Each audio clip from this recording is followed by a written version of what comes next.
Hi there. My name is Tyler Olsson. I am one of your hosts and the creative director at REIMAGINE. I'm also the university program director at MouseBelt Blockchain Accelerator, one of the teams behind REIMAGINE virtual events alongside Multi.io, cryptocurrency exchange. You're tuned into REIMAGINE 2020 V2. That is version 2. Our first event was back in May, where we had the pleasure to chat with and showcase some of our industry partners and hear about the latest and greatest in the cryptocurrency and blockchain space. And we also had the opportunity to chat with and showcase some of our university students who we have acquired in the past 2 years in an effort to give support to students who were interested and eager in learning about blockchain and cryptocurrency technologies, but may not have had the sort of support structures that they need in order to study these things in a systematic way. Joining me today is a very special guest, someone that I'm very excited to chat with, is the one and only Charles Hoskinson, CEO of IOHK, or is it now IOG? Yeah, it's been IOG for a while, but we haven't done the rebrand yet. So people still call us IOHK. One of these days we'll get around to it, but we've been so busy with Cardano. It's one of those things we've pushed to the back burner. Sure. Well, hopefully you can forgive me if I slip between the two. I do too. It's going to happen for a long time. My dad still calls me by my brother's name. My brother's named William, and every now and then he mixes our names up, and he's been doing that for over 30 years. Yeah, sure. That's my dad's mistake was naming me and my brother both with a T. So I feel your pain there. Charles, in a minute, I'm going to take a few more words to kind of give a little bit of the interesting aspects of IOHK's approach to building Cardano to kind of give some context to our discussion here. But first, I'd like to thank you for joining us and ask you, how are things in your neck of the woods? Are they warm and sunny over there? It's always warm and sunny in Colorado. It's a beautiful place I live. I live about 10 minutes outside of Boulder, and Boulder is one of the prettiest cities. It's right at the base of the Flat Hills, the Flatirons Mountains. And so I have these beautiful, idyllic mountain views. I live on a farm, and so I got 50 acres with horses and donkeys and chickens. Every day I get eggs. And then I'm 5 minutes down the road is the office. So it's to be in this area. In a pandemic, I still was able to kind of come to the office. I was able to hang out on the farm. It was like the pandemic wasn't here. The only difference was the restaurants were all closed. But outside of that, life hadn't changed much. So very blessed and fortunate to have this lifestyle. Great.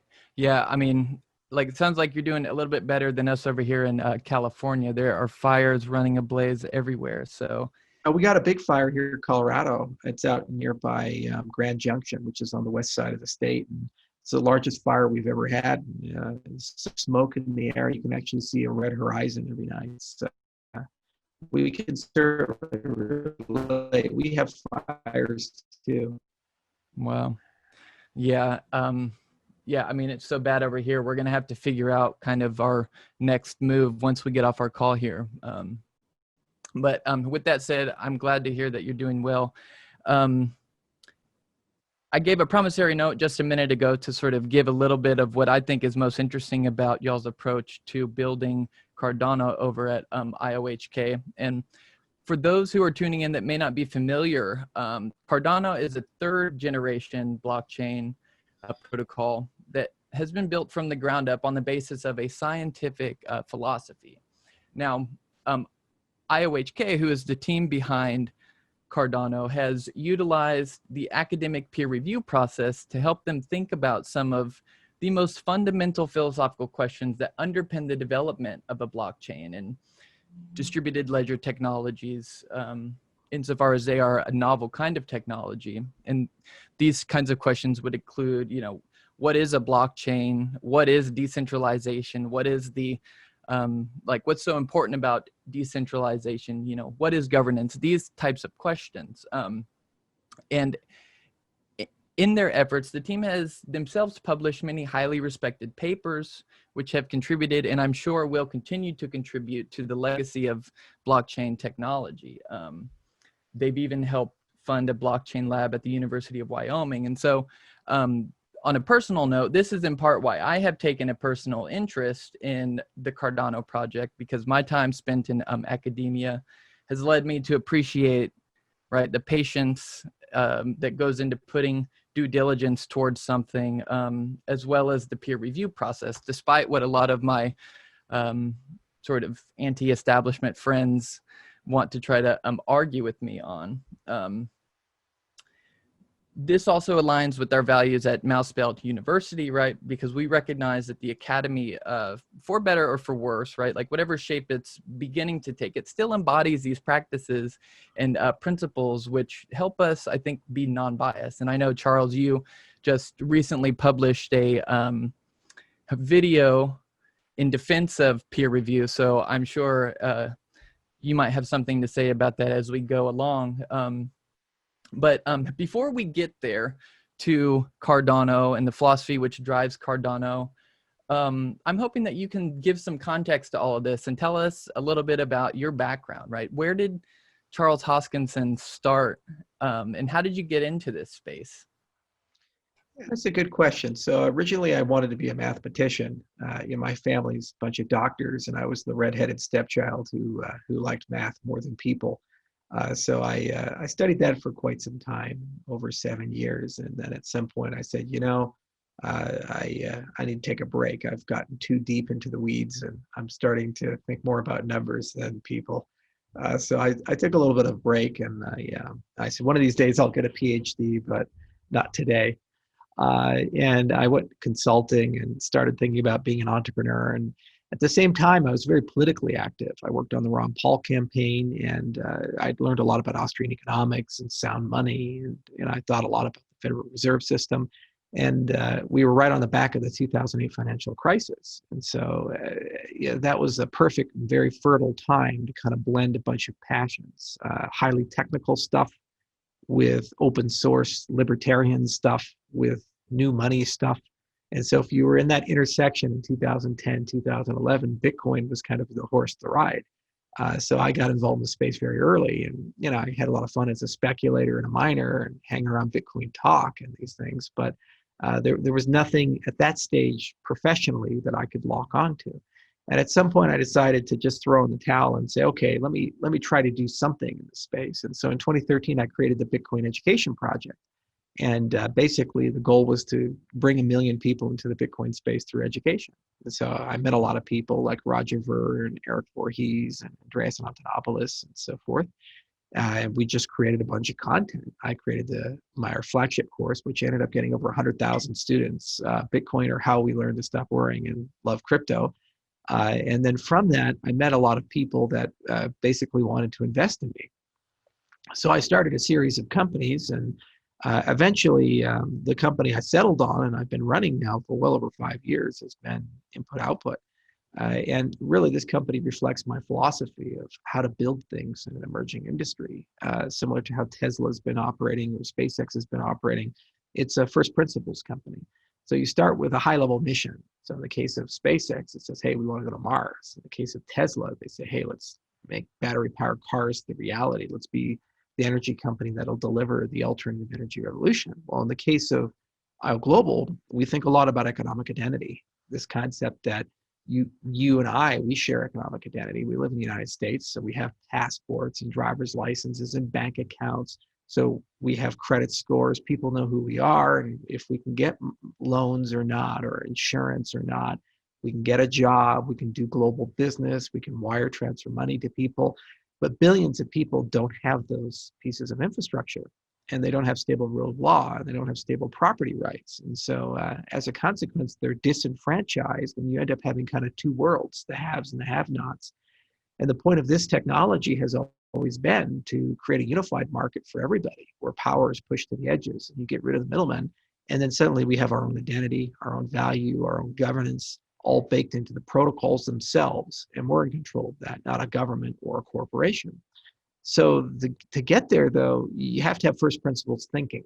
So you say to yourself, okay, how do we build foundations that are backed by rigorous thought that we know can scale to 1 billion users? It's one thing to say that we want to give economic identity to billions of people, but then there's a question of what is the horse to ride to get you there?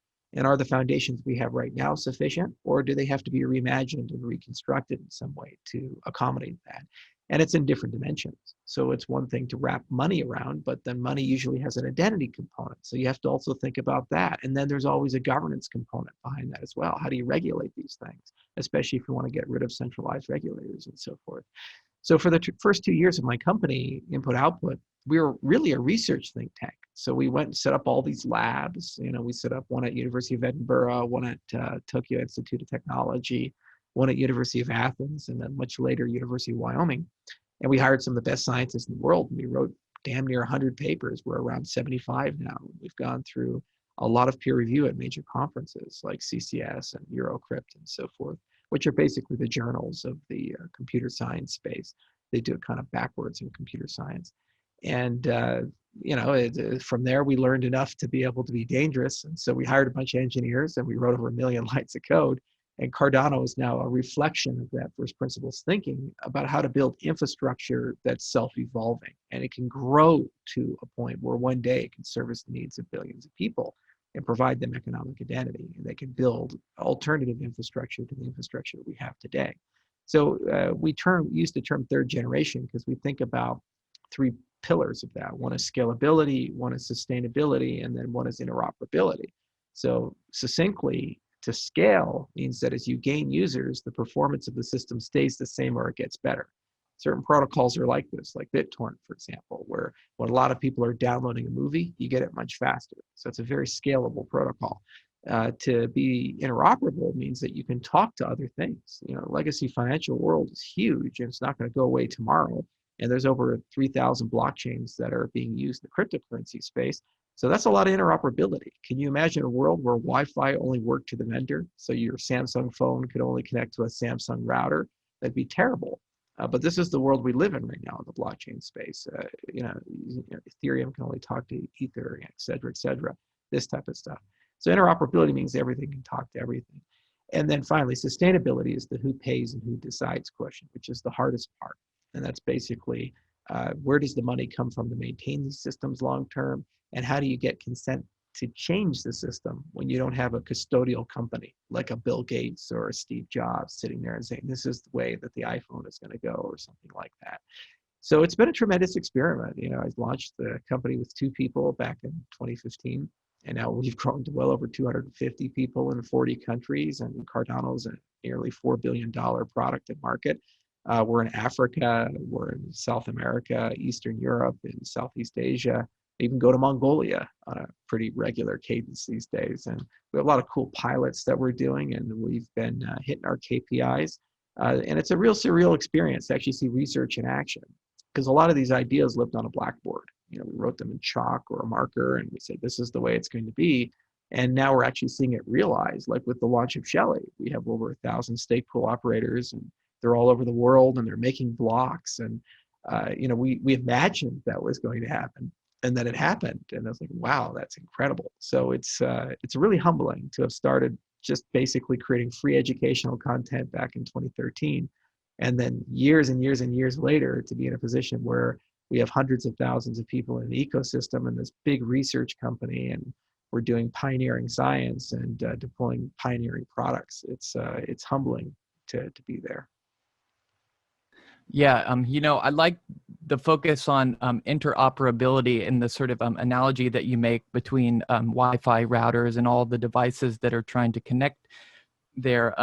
And like, this is one of the issues that I take with the sort of pervasive maximalism that you see manifesting in different ways in the space, right? Is because people seem to think that there isn't going to be many protocols in the future, right? Like if this space as a whole is going to succeed, right, it's not going to be just this zero sum mindset, right, where it's kind of one chain to rule them all, if you will, right? It seems like we're going to want like an internet of blockchains, right, where things can communicate with each other, right? You might have these sort of micro ecosystems where, right, which are specialized to certain certain applications, but it seems like eventually we're going to want these sort of bridges to kind of cross so that everything can really be in communication with each other, just like the way that the internet works, right? There's all of these different things that are happening on this sort of internet, but it sort of constitutes itself as this overarching unification principle. And so I think that it's great that y'all want to focus on that and sort of really get that right. But another thing that I was thinking about when you were talking is, right, you start out as a mathematician, and so you have this kind of technical foundation, right? But you had your head in the clouds, so then you kind of move on. But like you also had this sort of interest in social, economic, political philosophy, right? And then you sort of merge those two, and you find your way into the crypto sphere. This gets me to the point about the philosophy behind Cardano and this sort of notion of peer review, and really taking the patience to address these fundamental questions. You know, I think a lot of people forget that this technology, right, has profound implications for the way that society, for the way that our economic infrastructure, for the way that our politics and social governance are going to be reshaped. So it only makes sense that we would want to think deeply about the sort of relationship between our social philosophical theories and the way that that gets implemented in the code, right? Because if this technology... So let's cover that. Yeah. I think one of the biggest, there are a few misconceptions about peer review that really need to be sorted out. One, peer review in the scientific method slows you down. And in a certain respect, it does, but when your complexity hits a certain level and you require a certain level of domain expertise, it's actually quite the opposite. It speeds you up. A great example would be the fight we've been getting in with S2 versus Cardano. So S2 had a huge lead on us.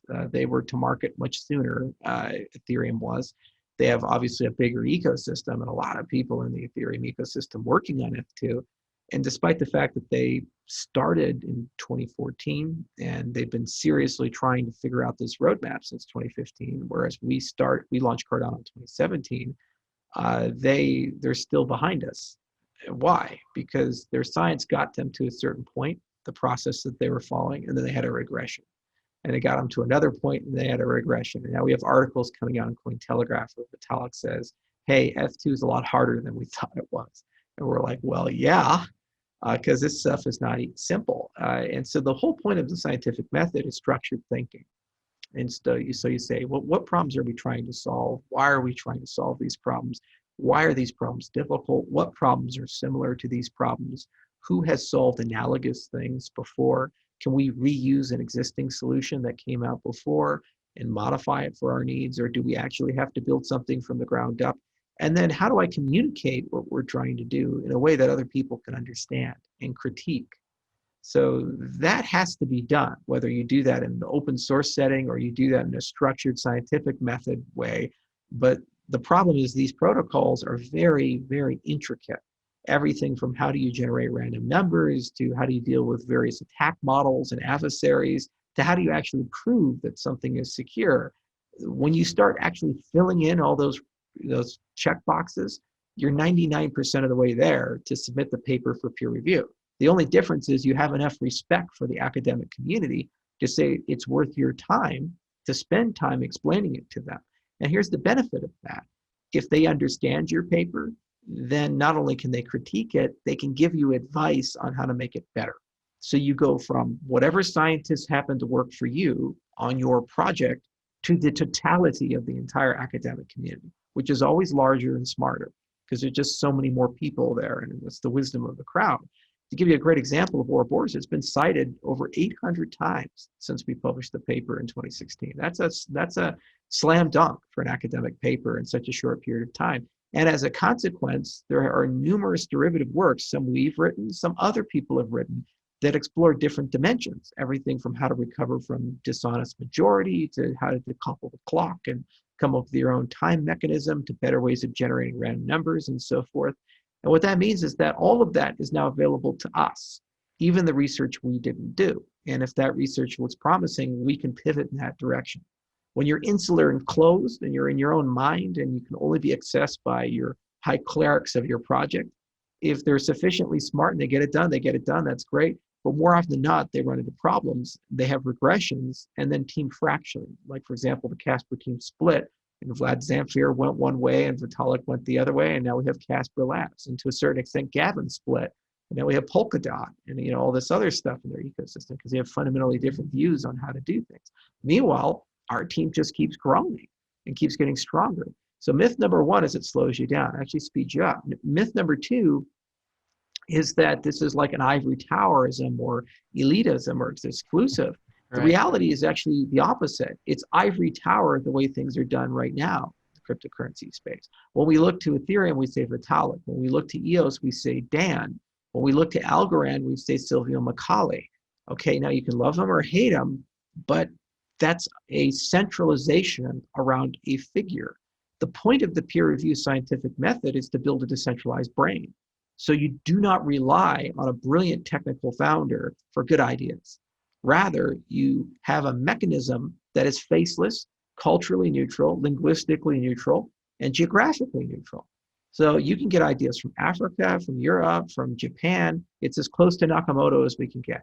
Doesn't matter who the people are, doesn't matter where they come from. All that matters is, are they solving the problem?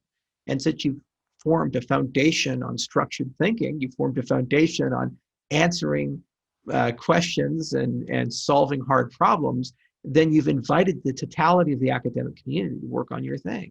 So you have scientists coming in and out all the time, sending us proposals all the time. Every now and then we have somebody say, hey, we have this cool thing with fountain codes. Hey, we have this cool thing with post-quantum signatures. Hey, we have this. Would that be of use? And I say, submit a proposal. That's great. And then the final point of this is that it blends very well with protocol development if you do it correctly, because you can involve the engineers with the scientific process at the same time. So they could be building the prototype as the paper is being written. You get a much more realistic paper, but then you get much more rigorous engineering.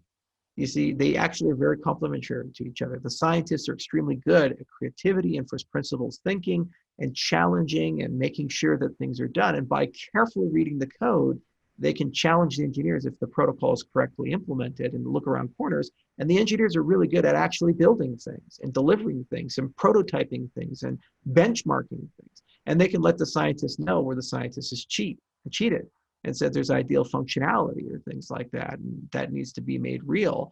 And as a consequence, the protocol is not practical. Like for us, we started with Ouroboros Classic, which was a really theoretical model, but it's not a very practical protocol for the cryptocurrency space. But because we had that working with the engineers, the scientists were able to build Ouroboros Praos and Genesis and Skitzeros and Kronos. And these iterations, and each and every one of them added capabilities that made the protocol much more realistic and comparable to a proof of work system without any of the downsides of a proof of work system. And every time we did this, we did it as a paper, and that paper is a checkpoint. And it got submitted to a major conference like CCS or Eurocrypt or Crypto. And then we got to show it off and talk to the whole cryptographic community. We'd go there, do a presentation. They ask very, very hard questions. During the referee process, they ask even harder questions. And you know what that meant is that we had improved the protocols. Now, that process can be reused again and again. Doesn't need IO Global to be involved in it. Anyone can be. And actually, people from outside of the ecosystem are now coming into the ecosystem for just that purpose and finding funding sources to get that done. So I think this is the only way you can achieve decentralization of innovation. And I think this is the only way that outside people can get reasonable assurances that the claims that are being made are correct. How does a journalist know, or a non-technical person know, or even a technical person for that matter, if this newfangled zero-knowledge proof system or multi-party computation system or provably secure proof-of-stake system is real? You see a paper, it's got some prominent people behind it. There's all these weird symbols and math and shit that's inside of it. Most people can't understand that. It's like give an average person a physics paper and talk about time crystals or something in string theory. and say, do you think this is real or not? How many real people can read that paper? Maybe a few hundred can actually understand it. So is it fair to say that 7 billion people just have to have blind faith? The whole point of the peer review process is somebody outside of the project is saying that this is real. There's something of merit there to an extent that the academic community has decided to give it some blessing and some checkpoint. It doesn't necessarily mean it's perfect or completely correct or practical, but that's a hell of a lot better than some marketers putting a white paper together and saying 10,000 transactions a second, 500,000 transactions a second, this, and this, and market speak, and it works until it doesn't. And when it doesn't, you get the bill, we get the money. That's how the industry is operating right now, and that's a bad deal. Yeah, so it's like a sort of unbiased checks and balances, right? And that can sort of behoove you in the long run. And one thing that I've found is, right, I have some friends that get hung up on the notion of academic, right? They say, well, it's quite possible that there are people not in the academy that, right, could sort of be advancing knowledge to the level of your purported experts here. And I say, well, okay, like if we need to, we can abandon the sort of term academic, right? The whole point is that it's the process of unbiased checks and balances, such that the final iteration of your idea has been reviewed by people who may not have sort of skin in the game, which would sort of make like a relevant difference if they were to disagree, right? It's a way of saying, hey, let's sort of check this against each other's opinions, each other's expertise, right? And let's make sure that it's as good as possible. And so yeah. And just to that point, I mean, it's like no one has any problem. When they have a legal problem, they go to a lawyer. No one even questions that. When they have a medical problem, you go to a doctor. right. When you have a tax issue, you go to your accountant, right? So you have these domain experts who spend their lives being really good at this stuff, and we view it as a net positive having them around to answer technical questions in those domains. And then when you talk about protocol design, cryptography, distributed systems theory, you talk about these really involved topics of computer science that are extremely intricate and they're nuanced. And if you make subtle mistakes, they cascade and destroy the system. Suddenly, oh, well, no, we can't go to a scientist to talk about this. No. This has to be this bizarre meritocratic, egalitarian, open system. And, everybody's opinion is equal. It's like, well, it's meritocratic, and I'm going to trust the people who spent decades of their lives thinking about these things, studying these things, and making a lot of dumb mistakes along the way because they've already paid that tuition cost. I don't want some person who's never implemented a distributed protocol or cryptographic algorithm before to just go do that, because here's the problem. The consequences of failure are the loss of money and privacy. And we've seen that. We saw it with the DAO hack. We saw it with the parity multi-sig contract problem, the recent failure of YAM. We've seen it over and over and over again. And who gets hurt? The retail investor, mom and pop. They lose hundreds of millions of dollars, not the developer. They have usually no consequences at all. And in a lot of cases, they get paid up front. And they say, well, we have no liability. Oh, well, walk away. These are high assurance systems, and we should treat them like medical software, and we should treat them like aerospace software. We get on planes all the time. What do you care more about? Whether the plane was constructed and validated by domain experts, or whether the plane was, there was a fair, open process where regardless of a person's credentials, they could work on that plane and deliver the engine. Right. No one would ever want to get on a plane that was built by, people who had never been in the aerospace industry. Yeah, we just saw when people cut corners a little bit with the Boeing 737 MAX in Ethiopia when the plane crashed. And that was a case of where the company cut corners and stopped using formal methods. So I think it's just preposterous to be anti-domain expertise. And that's not exclusiveness. That's just a recognition that there's value in having expertise. And where people can contribute is on the governance side. Where they can contribute is on how should the protocol be used? What types of applications should be deployed on the protocol? There's a difference between building a plane and making a decision where the plane goes.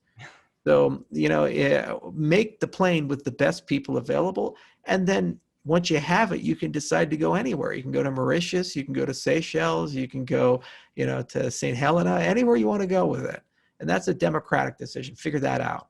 I think people have to have that mentality when they talk about infrastructure that involves people's money, because there's no government, there's no regulator, there's no department of quality that stands behind it and forces the product in a certain direction. If it's truly decentralized, the only way it's going to be high quality is if you have baked into the DNA, into the process, some mechanism to get it to become high quality. You know, this is basically medicine without a regulatory body. So the guy can call himself a doctor, but there's no state board to initiate a medical license. So the burden is on us to build voluntary standards. And my view is the standard should be two-formed. One is using the scientific method for protocol research. And that means at least the academic community has said the protocol's claims are reasonable. And two is using formal methods in tandem with the code development, because that gives you some assurance that the code is correct and it's been reasonably well tested to perform well. And usually you couple that with security audits with some degree of regularity, like we've used GRIM, Kadelsky, Route 9B, and now recently QuantStamp. And we publicly publish those security audit reports. And I think when you pull these three things together, it gives you a much higher degree of certainty that the protocol works as advertised. And then people can come, anyone can come and build on that with some certainty that they're building on granite instead of quicksand. Right. And then you don't have to sort of be left with casualties in the name of experimentation, right? You sort of took the if time there wasn't up money front. at stake, it doesn't matter. But the fact that there's money and identity and privacy at stake, and the loss of these things can be devastating to people's lives, their life savings. If they live in a dystopian government, they could be black-bagged and disappear. I mean, imagine if you, for example, had a social network, an underground social network in Iran on one of these platforms that allowed gay people to associate with each other. Well, here's the problem. It's a crime in Iran to do that. So what if there was a security flaw that allowed those people to be de-anonymized? Then suddenly they could all be stoned to death. This is not academic. These types of things do happen when there's flaws in the software. And so what, we should just accept them as, oh, well, better luck next time. The next version will patch that. We hope for the best. I mean, come on, get real. If we're actually going to get people to trust this at scale and trust it with their lives, their money, their privacy, we have to have some quality standards that are baked into the process. And that, yes, means that some cases they're exclusive. And if people can measure up to those standards, they're fairly objective in a certain respect. Either you have a formal spec or you don't. Either you're using quick check or model checking or something like that, or you're not. Either you're submitting your papers to major academic conferences or you're not. It doesn't matter if you have a PhD. It doesn't matter if you went to college. None of that matters. All that matters is the quality level and the domain expertise. And either you have the expertise or you don't have the expertise. And if you don't have it, you shouldn't be building these systems. Right.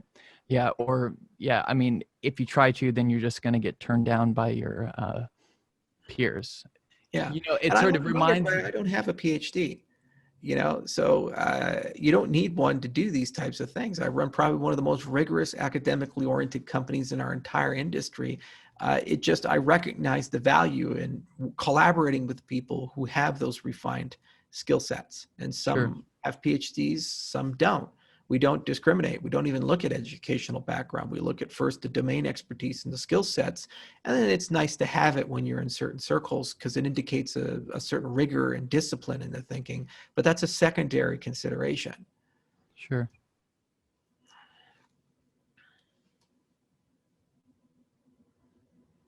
I've lost you, Tyler. Hello?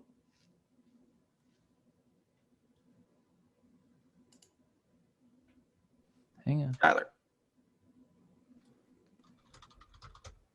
Ah, there we go. I think I can hear you now. Okay, good. Yeah. Yeah. I was saying what you were saying before about, right, you know, making sure that you get it done right the first time. It reminded me of the carpenter's maxim, you know, you measure twice and you cut once.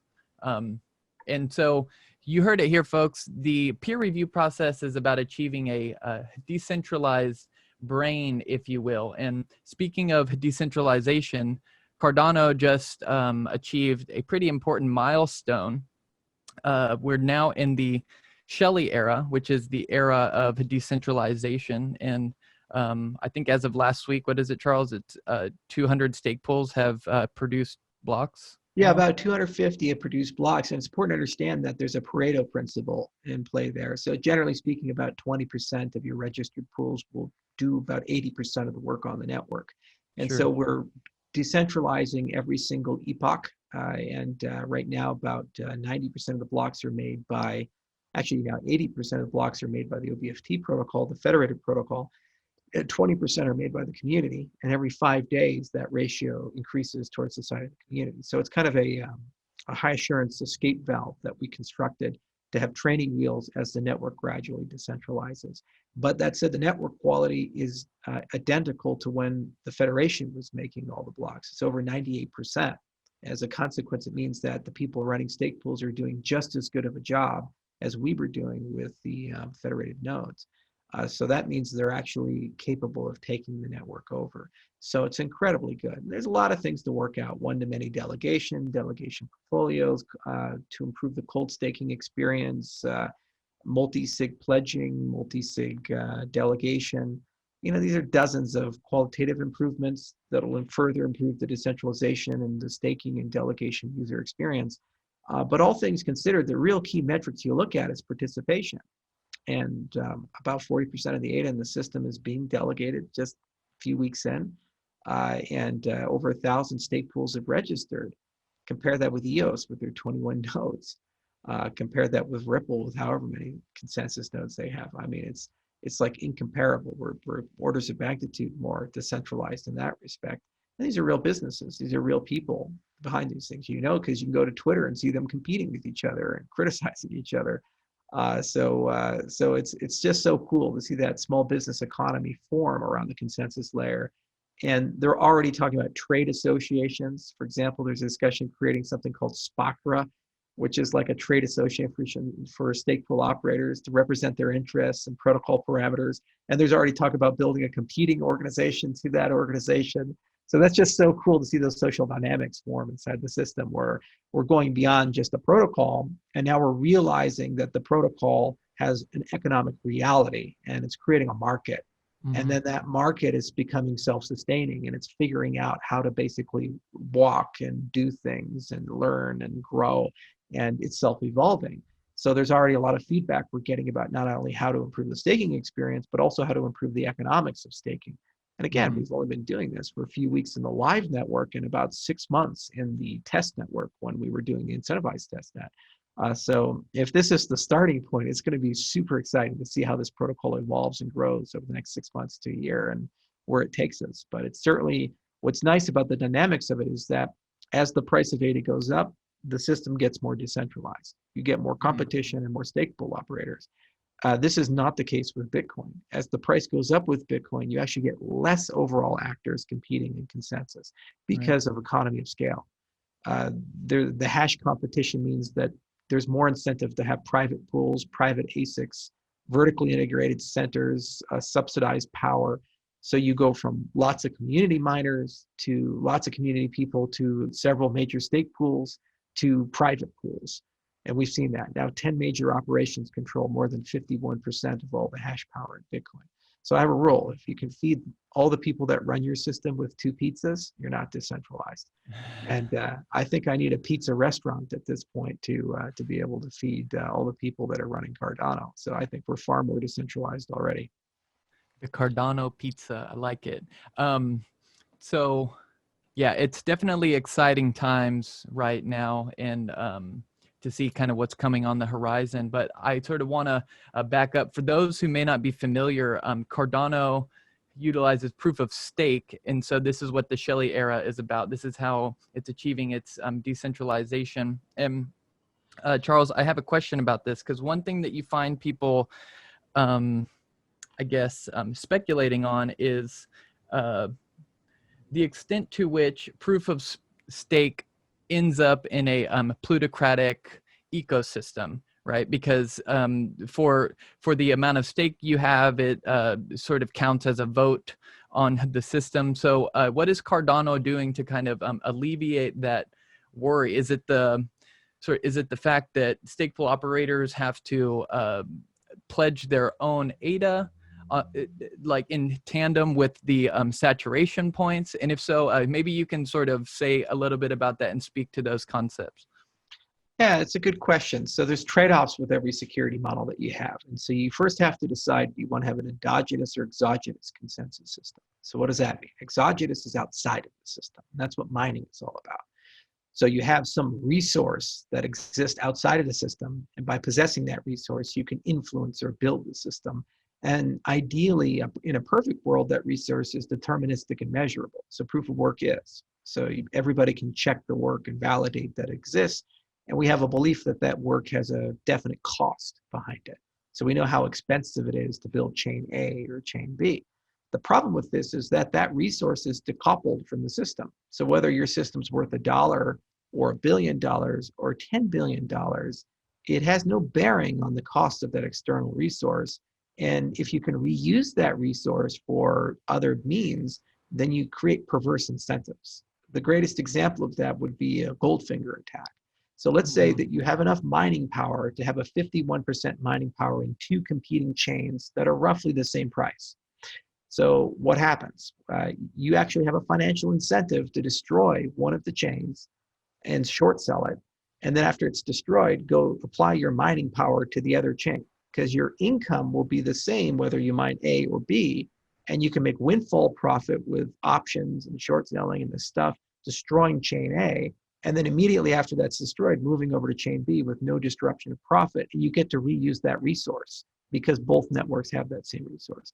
So in essence, the only way for proof of work to survive is maximalism in a certain respect. Either you have to have distinctly different resources, resource pools, so different algorithms, or if you have two chains with similar algorithms, one must destroy the other for its own self-preservation. Because if they get equal, then the miners have these incentives. That's why we're seeing 51% attacks right now inside the small cap proof of work coins. Endogenous consensus is different. That's what proof of stake does, but it's not the only system for that. And it says you have some resource that the system manages and is aware of, and that resource can be stake, it could be something else, but something within the system then allows you to decide who's in charge of the system, okay? Now, what's so attractive about proof of stake is that the people who have the greatest odds of making blocks are the people who have the highest financial incentive for the preservation of the system. So it's kind of like being a property owner. I saw years ago a tweet from Vitalik where he was saying, well, why do countries require people to buy land for visas or things like that? Why not just take $250,000 or $500,000? I'm like, well, if you live there, you own property there, you probably care about the welfare of that state or that property. You probably want it to be a good place to live. You're vested. Sure. So if you're a homeowner, if you own a car, if you own an asset, you probably care that that thing is protected and preserved and not going to be attacked or compromised, because the thing you own will be damaged or destroyed. So the very people who can attack the system are the people who own the system and have the highest, who will get the greatest downside from the attack on the system.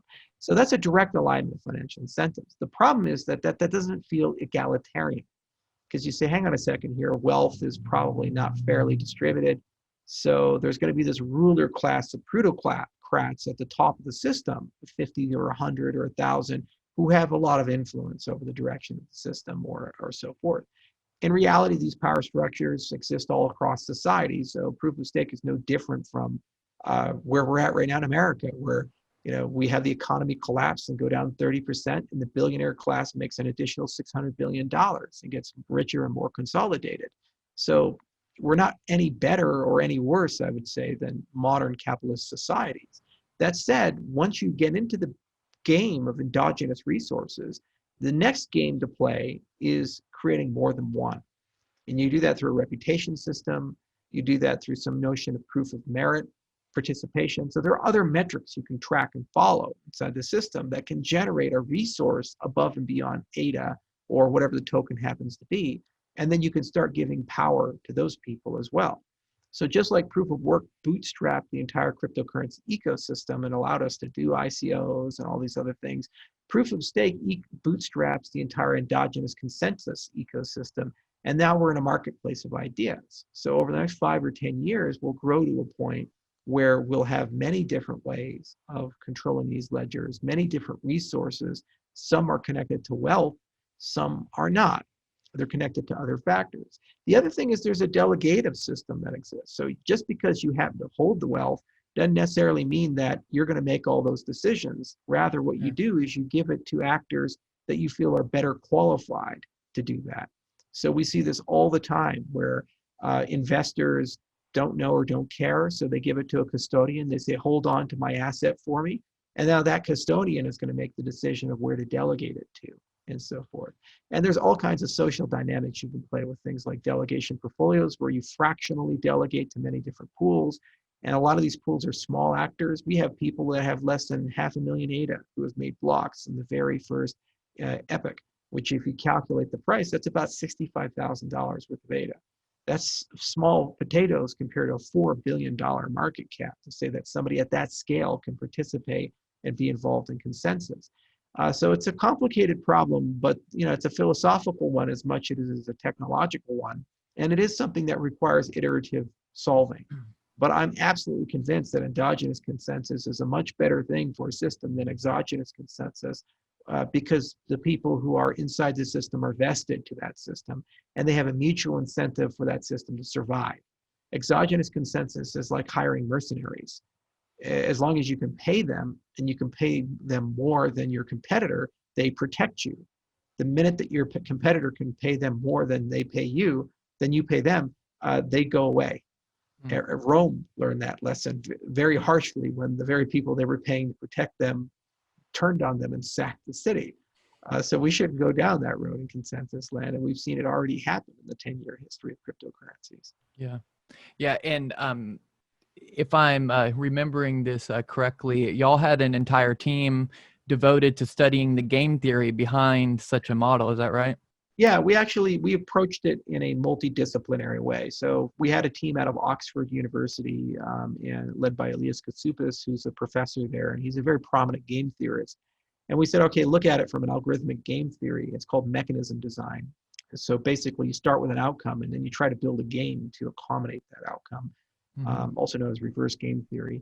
And we looked at it from that lens. We looked at it from a cryptographic lens. And so the team at Edinburgh spent a huge amount of time thinking about the adversaries and basically how to defend against certain types of attacks. And then we looked at it from a practical business model. So we had the incentivized test net where we ran it for 6 months with hundreds of small businesses using the system. And they helped us have a different constituency and dimension. So we weren't just academics.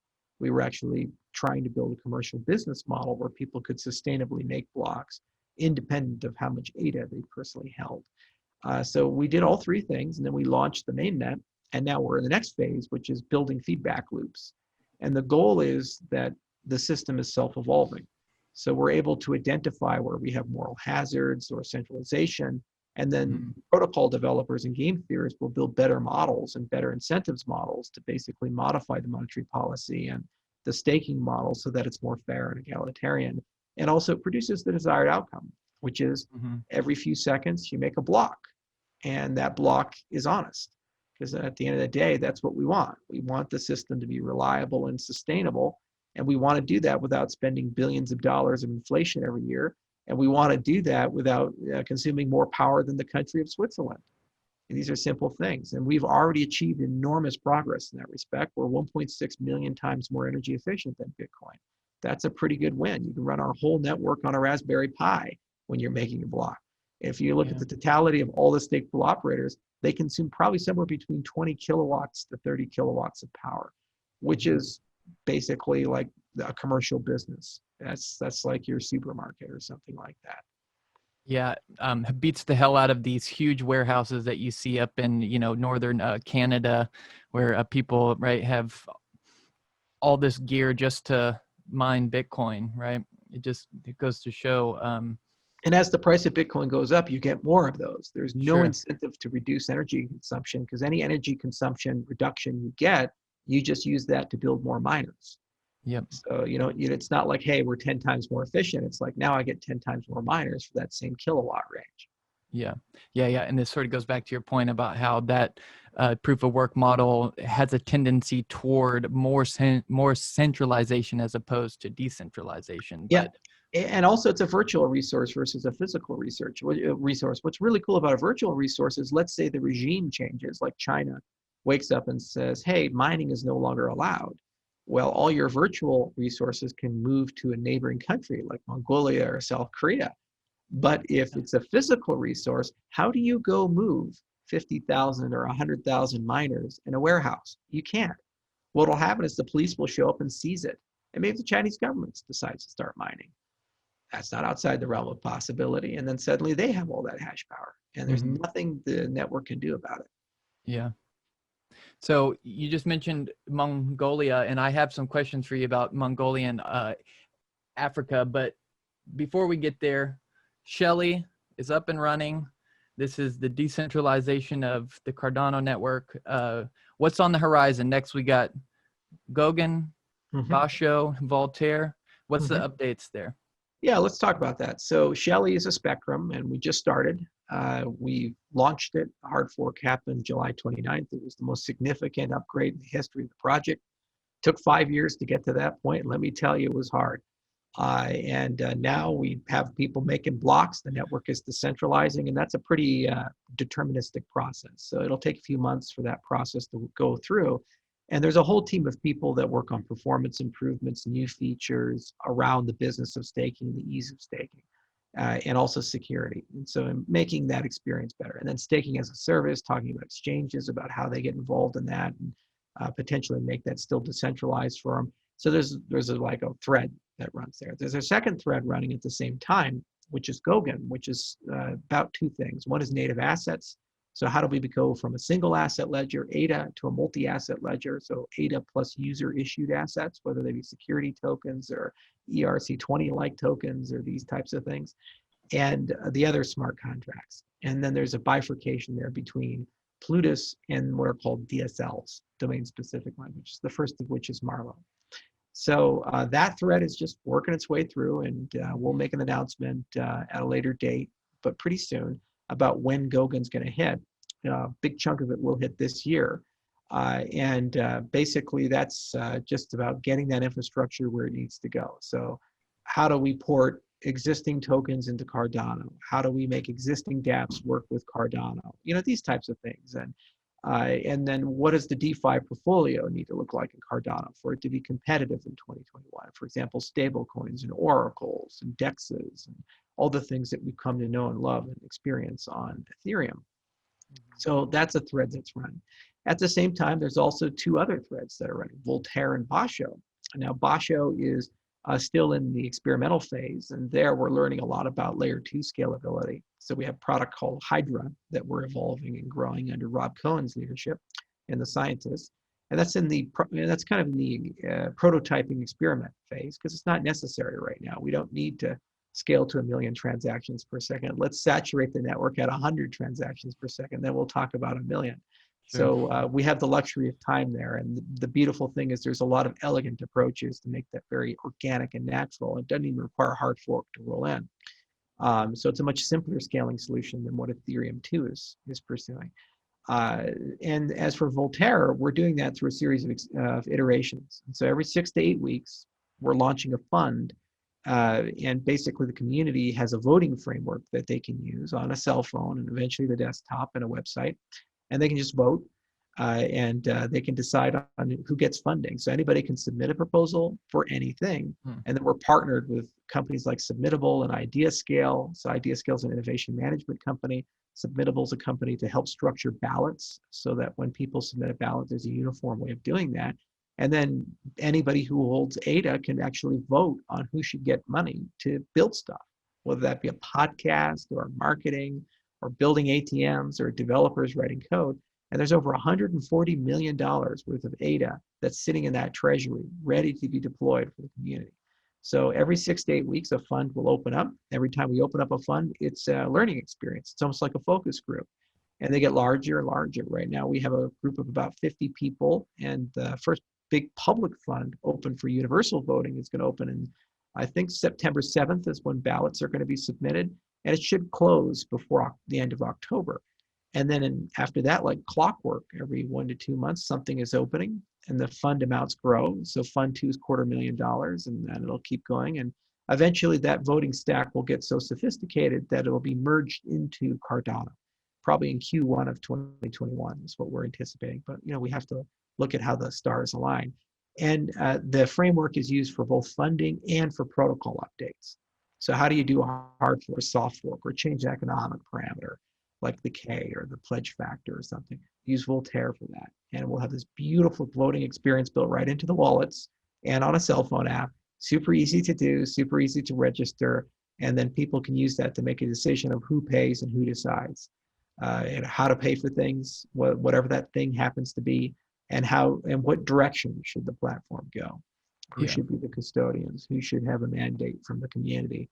What Cardano improvement proposal to follow or not?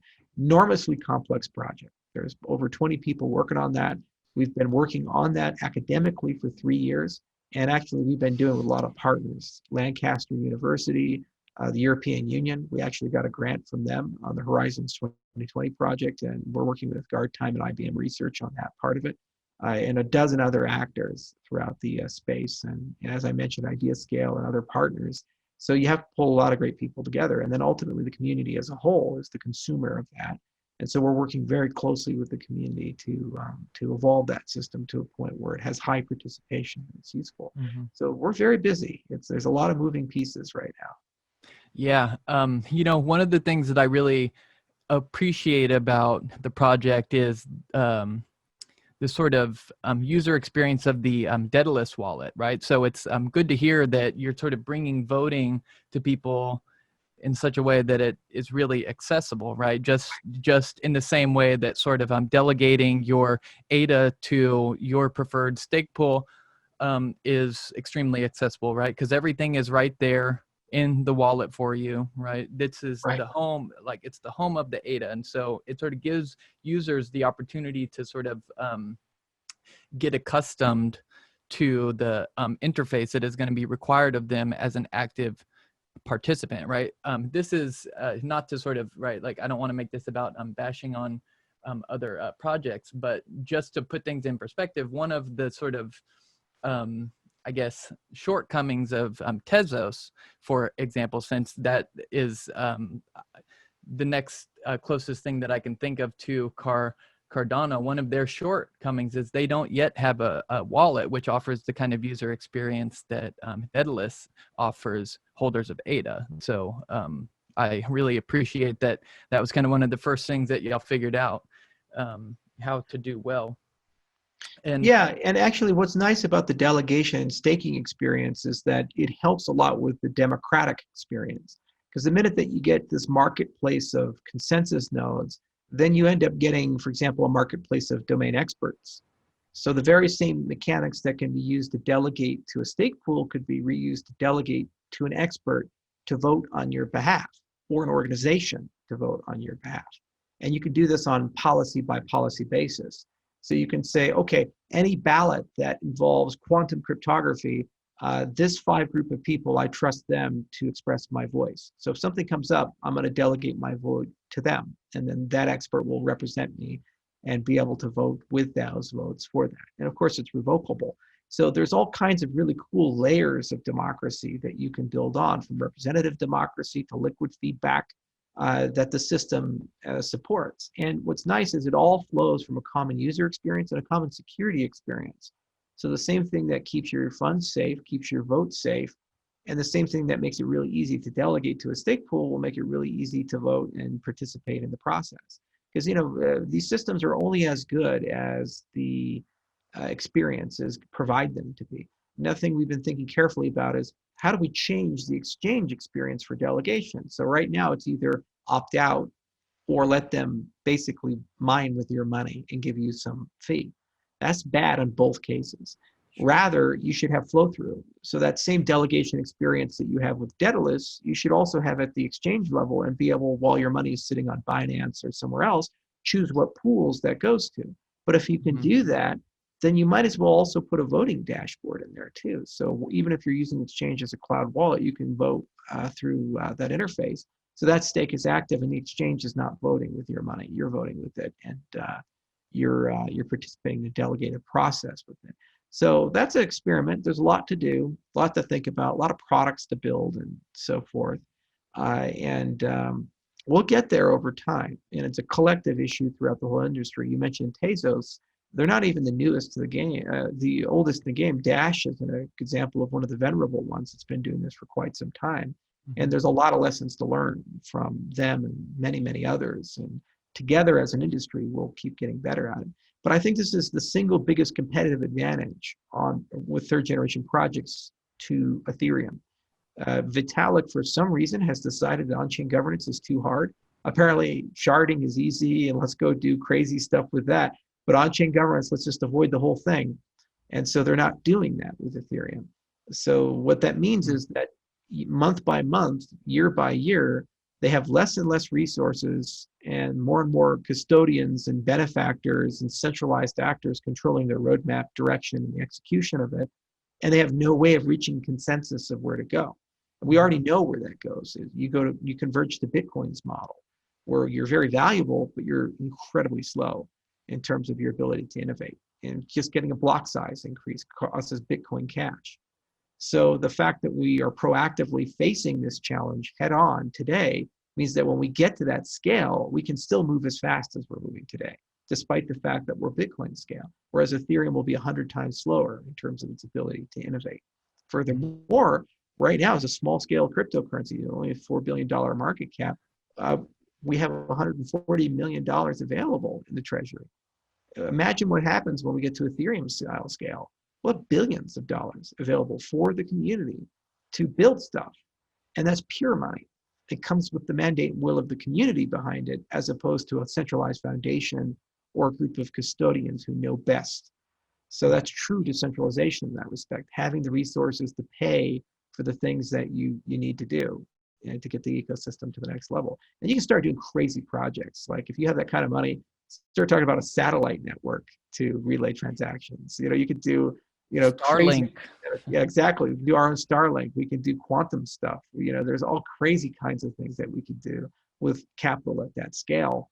If the network will just organically grow in that direction at one point. We get to Bitcoin style scale, we could be talking about $10 to $15 billion available in an innovation fund ready to spend.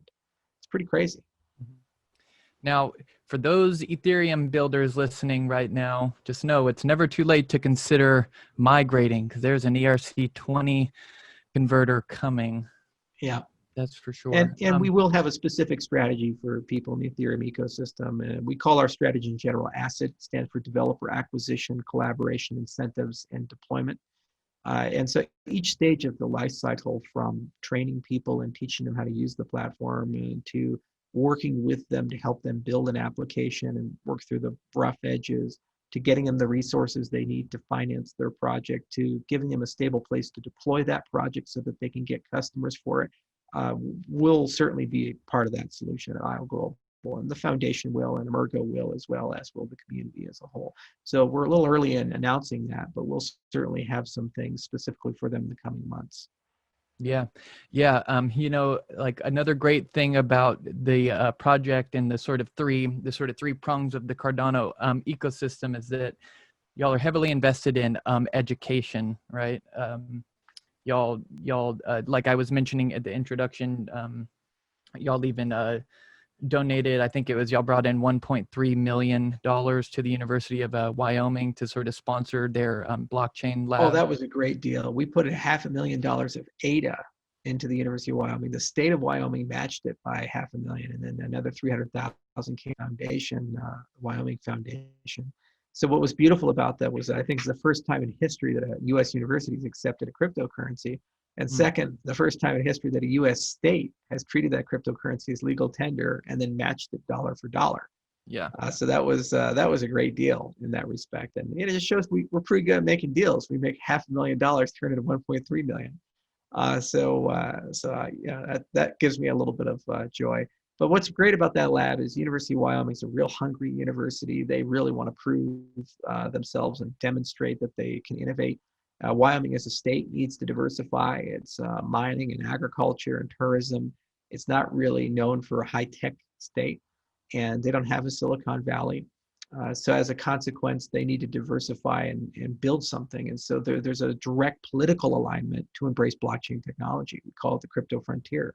So laws in that state are very crypto friendly, and they continue to get more crypto friendly. There's a lot of banking innovation with the special deposit banks and full reserve banks. And the University of Wyoming is really at the nexus of that. And there's an institutional desire to do great research. And we do great research. So it's a very natural partnership in that respect. And in particular, that lab is going to work on authentication, and it's going to work on hardware. So we do a lot of software, but you need to have great hardware for these ecosystems to work well. And in particular, we're really keen to build chips that are like Intel SGX or ARM Trust Zone that are open source, and they can be used to do everything from identify who a person is, to help you manage your cattle in a supply chain, to know if your Louis Vuitton purse is real or not. And that's a big, big industry. It's about $1 trillion market. So I think it'd be great to build a center of excellence there and do some really innovative cryptographic research, but at the same time, really practical hardware design, and do that in an open process. And then that'll be available for our entire ecosystem, whether Ledger wants to use it, or Trezor wants to use it, or Tangent wants to use it, to build better hardware wallets. You can put it in your clothing. You can put it in your computer as a USB flash drive. There's all kinds of cool things you can do once a platform like that exists. And it also allows you to do offline transactions.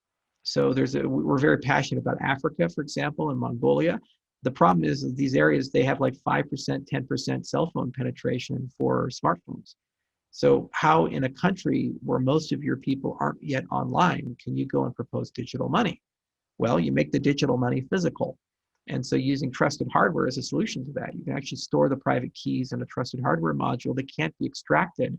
And then when you do a transaction, you move it from one module to the next module, and you erase it from the old module. So you get a proof of uniqueness and a proof of secure erasure. So you just like tap your two things and you move your $20 worth of ADA from one bill to another bill. That's totally done offline. It means it's private and infinitely scalable because no transaction occurs on the blockchain, and it's done offline.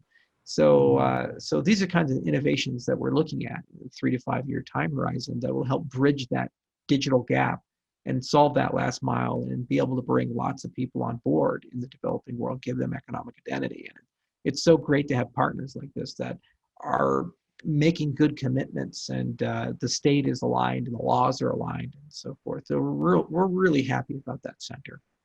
Yeah. Yeah. Lots of people always talk about supply chain as a sort of one of the biggest use cases for blockchain, but right, they don't then jump to the next logical part of the discussion, namely the hardware, right? How are you going to, right? Is it, right? Like, are we back to the trust model where, right, people are making tallies when the coffee gets on this ship and then it ends up in this country? Yeah. Yeah, and then if the hardware is proprietary, patented, closed sourced, and controlled by one company, how are you decentralized? You're only as decentralized as the weakest link in your system. So that needs to be open hardware. Yep. So you innovate and you publish and you keep it going. You got that decentralized brain.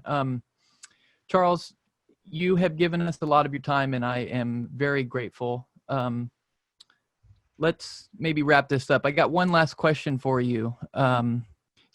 Surprisingly, there's still some people out there that are skeptical of what's happening in this new emerging industry and with these new technologies, which in my opinion have the potential to profoundly change the way that society is structured.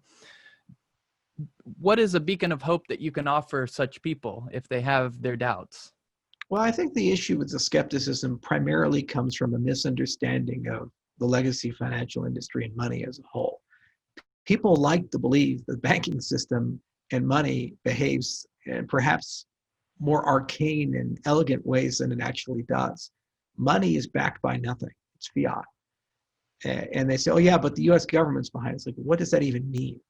And the fact that we can just print $6 trillion out of thin air, and okay, you ask yourself, why do I even need to go to work? Why do I even need to pay taxes? If you can take all the tax revenue this year, actually twice as much, and just print it out of thin air at a push of a button, why do I need to pay taxes if you can do that? and you say that that has no impact on the economy and everything's fine. Let's just print money. Why don't we just go do that? Why not? Okay, so uh, this is the problem. Um, and so if they don't understand that, they haven't deeply thought about that. When you come with an alternative money system, then they immediately get skeptical about it, and they say, "Oh, well, that can't possibly be necessary or true." But then when you actually break down the real problems people are facing, microfinance, you get loans in developing countries, 35% interest rate. Remittances, you want to move money from America to Zimbabwe, 15% is eaten away just to move the money. So you send $100, $85 gets to the person you sent it to. And often that's not even the person you want to send it to. You still have to use another intermediary and another fee to get that money to them. Plenty of people live in countries where they have a two money system. They have the native currency of the country, like Argentina with the peso or Ukraine with the hryvnia, and then they use euros and dollars, and they can leave their wealth in that illegally. They exchange it because there's capital controls. They're not technically allowed to do that. So the problem is if you don't live in these realities and you don't understand how the world financial system works under the hood, you're probably not really going to get why cryptocurrencies are so necessary. And that's okay. That's like asking, why is TCP/IP necessary? Why is 802.11ax necessary? It's like, why does the consumer care about this? They shouldn't have to care about that stuff. These are protocol rails to be used by people who are building products, just like you build your routers on top of these products and so forth. Okay, what the consumer cares about is, does this solve my problem? Whatever that problem happens to be. So really the key to convince people is find what their personal concerns are about something, their personal issues are. So a lot of people in the developed world, for example, super concerned about surveillance capitalism and data custodianship at the moment. They look at Facebook and Twitter. They look at people getting deplatformed. They look at people being censored. They look at concerning interference, like the Russians using the platform for all kinds of chicanery and havoc. And they say that's a bad thing. And so they say, hey, let's go punish Mark Zuckerberg. That'll certainly solve the problem. It's like, okay, you can fire him, but Facebook is still around and that business model is still around. And so there's got to be an alternative. Yeah. Say, oh, we have one for you. And it just so happens that that alternative runs on the principles that we run on and the infrastructure we run on. Do they have to care that it's blockchain? No. Do they have to care it's decentralized? No. They just care that it doesn't have the sins of the past. One of the most rewarding moments in my career from a product perspective was last year when we did a deal with New Balance. And we did an authentication product for Kawhi Leonard shoe line for New Balance. And so I got to go to Los Angeles to the New Balance store when they were launching that product. And I saw all these sneakerheads show up, buy a new shoe. They were so excited about it. It's like, I didn't even know this was a culture, but it's a culture. I guess people collect everything, and some people collect sneakers. And they were using Tangem cards in the Cardano blockchain to authenticate their shoes. They had no idea that they were using a cryptocurrency. They had no idea they were using a trusted hardware device, a cryptocurrency wallet. They just looked at it like an ID card and say, oh, this is my certificate of authenticity. All of that complexity was abstracted from the consumer. And they were like, oh, wow, I have a shoe that's valid. I have a shoe that's real. Okay, that's cool. And it solves a real problem for them. When you go to resell that shoe, if you can't prove it's authentic, there's a transaction risk that's put in. And so as a consequence, you can't sell that shoe for as much as you could if you had a certificate of authenticity. Just like buying a Rolex online, you're rolling the dice if you don't have a verification that the Rolex is real. With this type of system, you get that, so you can resell it on the secondary market for a higher price. That's a simple value proposition to a consumer. Do they have to believe in Austrian economics and cryptocurrency monetary policy and all of these other things? No. The platform just has to provide use and utility for them. And then over time, people get comfortable with it. And then they get introduced to these concepts through the things that have already been solved by it. We believe in the internet because we use it every day and we understand why it's useful. Try selling the internet in 1991. There were people who were trying to do that. No one got it. Your grandmother never got it. Still probably doesn't get it. But everybody at least now acknowledges that it's a real deal and it's a real thing. Try selling a web browser in 1995. Be Netscape. Try to do that. It's damn near impossible. Nowadays, it's like, oh yeah, it's like Chrome. Yeah. Like when Brendan Nick is selling Brave, Did he have to explain to everybody what a web browser is? No, we all kind of got it. And it was more like, well, what is this browser going to do over the 5 other ones I've used in the past? So that's how we get mainstream adoption, and we solve that problem. Don't worry too much about the skepticism, because that just comes from a lack of knowledge of what this is all about. And if we're really to be successful, we have to succeed despite that. You heard it here, folks, from Charles Hoskinson, CEO of IOHK, soon to be known as IOG. Bullish on blockchain, bullish on crypto, bullish on Wyoming, and definitely bullish on Cardano. Charles, thank you so much for taking some time out of your day to chat with me and just kind of get into the nitty-gritty of some of the philosophical issues underpinning what y'all are doing over there at Cardano. I hope that you have a good rest of your day and stay safe away from those fires. I know that I'm going to try to do that here myself. All right. Thank you so much. Cheers.